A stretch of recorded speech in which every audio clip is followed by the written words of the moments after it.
সীমান্তে অতন্ত্র প্রহরীর ন্যায় অত্যন্ত ন্যায়ানুগ পন্থা নিষ্ঠার সাথে দায়িত্ব পালন করতে হবে।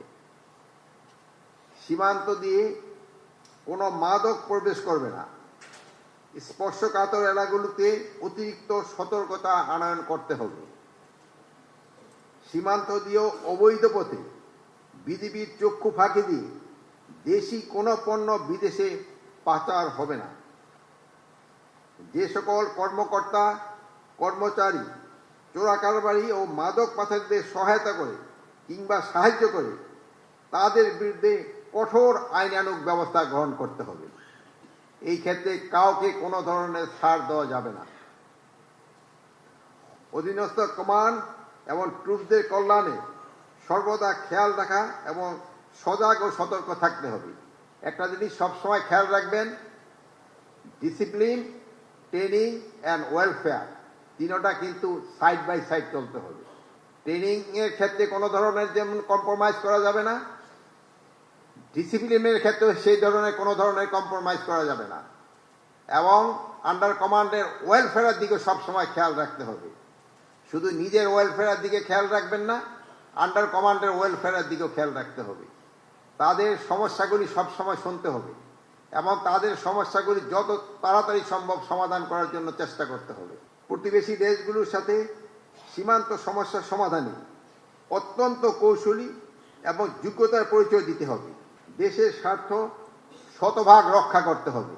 আপনারা জানেন নির্বাচন সময় কিন্তু খুব বেশি, আমার মনে হয় 45 দিন না 44 দিন মতো আছে।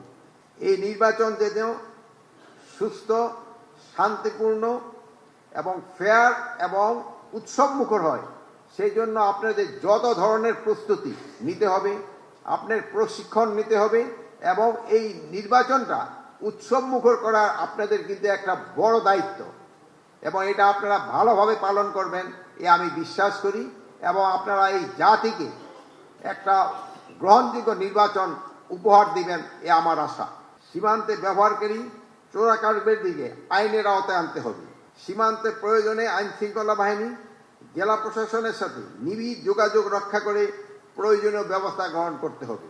বাংলাদেশ থেকে কোনো অপরাধী সন্ত্রাসী সীমান্ত দিয়ে পলায়ন করতে না পারায় সেই বিষয়ে আপনাদের কঠোর সতর্কতা অবলম্বন করতে হবে। প্রিয় সহকর্মীবৃন্দ, আমি আপনাদের কাছে আমার অনুরোধ রাখব, চেইন অফ কমান্ডের প্রতি পূর্ণ আস্থা এবং অনুগত্য বজায় রাখবেন। সীমান্ত রক্ষায় পবিত্র দায়িত্বের পাশাপাশি দেশের আভ্যন্তরীণ শান্তি শৃঙ্খলা রক্ষায়ও যে কোনো দায়িত্ব সততা, নিষ্ঠা ও পেশাদারিত্বের সাথে পালন করবেন, যেটা আপনারা এই সরকার দায়িত্ব গ্রহণ করার পর থেকে করে যাচ্ছেন, এটা আপনারা কন্টিনিউ করে যাবেন। আমি দৃঢ়ভাবে বিশ্বাস করি সীমান্তের অতন্ত্র প্রহরী হিসাবে বাংলাদেশের মানুষের আস্থার প্রতীক হয়ে বিজিবি আরও গৌরবময় অগ্রযাত্রা অব্যাহত রাখবে। আপনারা সবাই ভালো থাকুন, সুস্থ থাকুন, দেশের সেবায় নিয়োজিত থাকুন। আল্লাহ হাফেজ।